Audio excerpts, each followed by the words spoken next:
আমরা ফেসবুকে ইদানিং দাজ্জালের ছবি, কাল্পনিক একটা ছবি দিয়ে আমরা দেখতে পাচ্ছি অনেকেই একটা লেখা দিচ্ছে যে দাজ্জাল আসার আগে 3 বছর কি ঘটবে। তো এই বিষয়টা নিয়ে আমাদের প্রথম প্রশ্ন যে দাজ্জাল আসার আগে আসলে 3 বছর কি ঘটবে। দাজ্জাল হচ্ছে কিয়ামতের একেবারে বড় আলামত, যে আলামতগুলো প্রকাশিত হওয়ার পরে মানুষ আর সময় পাবে না।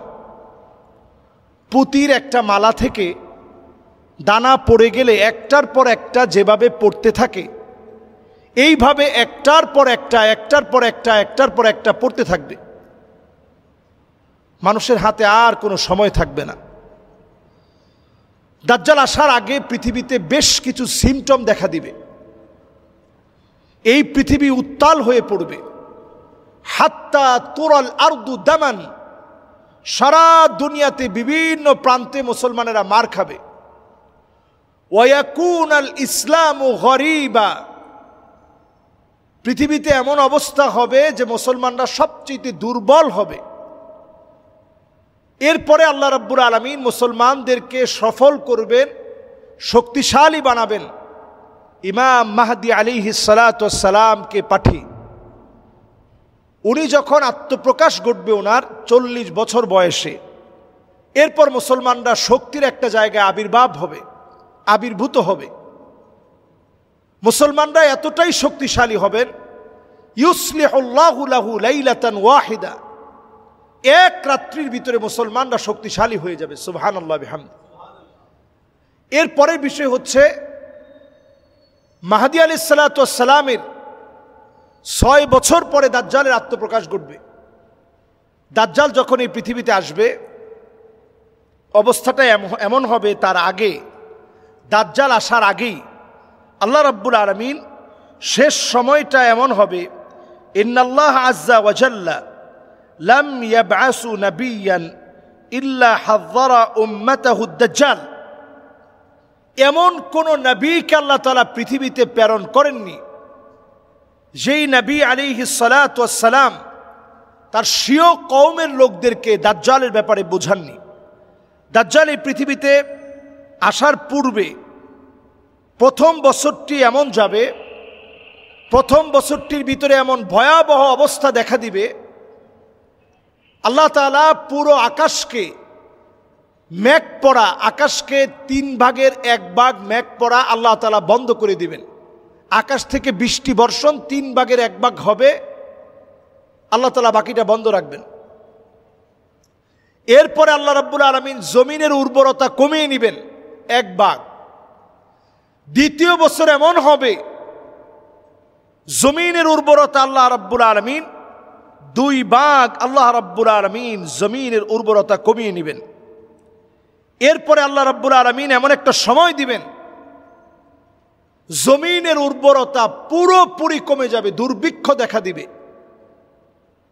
দাজ্জাল আসার পূর্বে ইবনে মাজাহ উনি হাদিসটি বর্ণনা করেছেন।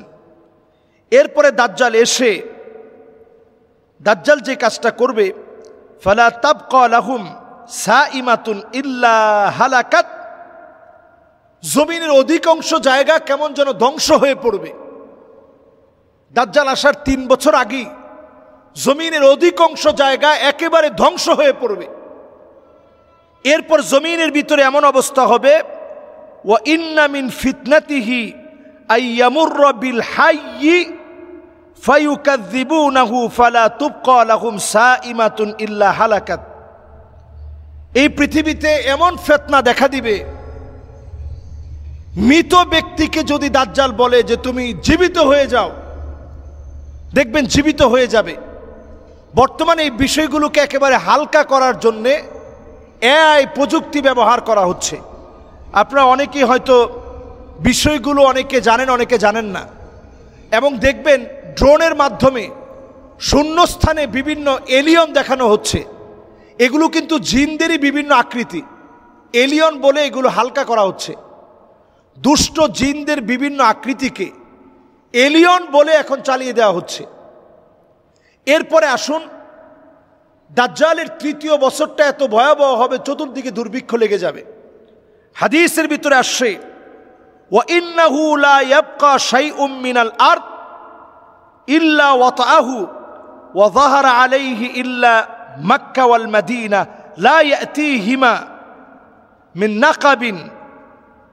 নাকাবিহিমা।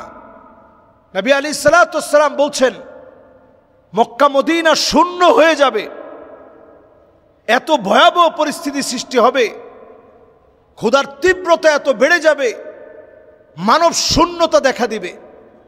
সেই সময়ে দাজ্জালের হাতে থাকবে রিজিক।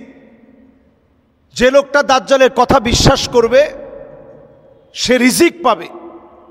সঙ্গে সঙ্গে সাহাবী প্রশ্ন করলেন, নবী তাহলে সে সময় ইমানদারদের কি অবস্থা হবে? নবীজি বললেন, ইমানদারদের খাদ্য হবে তাকবীর আল্লাহু আকবার। ইমানদারদের খাদ্য হবে তাকবীর আল্লাহু আকবার। ইমানদারদের খাদ্য হবে তাহমিদ আলহামদুলিল্লাহ। ইমানদারদের খাদ্য হবে জিকিরের মধ্যে আল্লাহ তাআলা ইমানদারদের খাদ্য রাখবেন, জিকিরের মধ্য দিয়ে ইমানদারদেরকে আল্লাহ তাআলা রিজিক দান করবেন। সুবহানাল্লাহ বিহামদি। এই সময়টা আমাদের কাছে আপনি যদি একটু চিন্তা করেন, বর্তমান সময়ে এআই প্রযুক্তির সময়ে ড্রোনের মাধ্যমে শূন্য স্থানে কত কিছু দেখানো হচ্ছে, নানাভাবে বিভিন্ন জায়গায় বিভিন্ন চিত্র ধারণ করা হচ্ছে, নানাভাবে বিভিন্ন জায়গায় বিভিন্ন দৃশ্য আমরা দেখতে পাচ্ছি। এমনকি আমরা চ্যাট জিপিটি, এই চ্যাট জিপিটির ভিতরে কিছুদিন আগেও তাকে প্রশ্ন করলে যে সবচেয়ে ভালো ধর্ম কোনটা, চ্যাট জিপিটি সে জবাব দিয়েছে, আমি যদি কোনো মানুষ হতাম তাহলে আমি ইসলামকে বেছে নিতাম। কিন্তু দেখেন চক্রান্ত কেমন। এখন আপনি চ্যাট জিপিটিতে যদি আপনি প্রশ্ন করেন সবচেয়ে শ্রেষ্ঠ ধর্ম কোনটি, চ্যাট জিপিটি সে উত্তর দিবে যে আমি হচ্ছি একটা রোবট, আমি তো একটা মেশিন, আমি তো ধর্ম নিয়ে কোনো কথা বলতে চাই না। তার মানে প্রত্যেকটা জায়গায় সুকৌশলে তারা আপনাদের মন, মাইন্ড, সেট আপ সবগুলোকে নিয়ে নেবে। আপনি ইউটিউবে যা দেখতেছেন আপনি দেখবেন ফেসবুকে ঠিক তাই আসছে। এমনকি অনেক সময় আপনি দেখতে যাচ্ছেন না, ফোনে আপনি সাথে রেখে আপনি হয়তো আপনার বন্ধুর সাথে বলছেন যে আসলে আমার বুকটা ব্যথা করতেছে, আসলে ডাক্তার দেখানো দরকার, এরকম কথাবার্তা চালাচ্ছেন। একটু পরে আপনি ঢুকবেন, দেখবেন অনলাইনে বিভিন্ন বিজ্ঞাপন আপনার চোখে পড়তেছে যে আপনার বুকে ব্যথা করতেছে, আপনি এই ওষুধটা খেতে পারেন, এটা খুব কার্যকরী ওষুধ।